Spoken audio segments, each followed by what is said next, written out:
Har du nogensinde stået i et supermarked og set, at på din vare var der 5 tiendedele i, og du tænker, hvad så, hvis jeg har 5? Og så er det nu, du kan regne det ud. Du skal forlænge brøkeren med 5.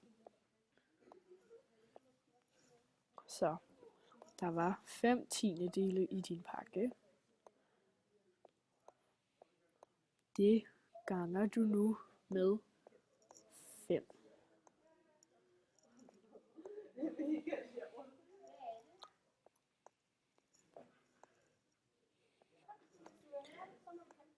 Det er lige med 5 gange 5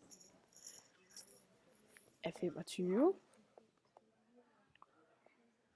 Og 10 gange 5 er 50. Nu har du resultatet, hvis der var 5 pakker. Nu skal vi forkorte, fordi at vi skal kun have 1 pakke. Så vi tager 5 igen og dividerer 25 med 5. Og det er lige med 5. Så dividerer vi 50 med 5, og det er lige med 10. Så her har du resultatet af 5 pakker og 1 pakke.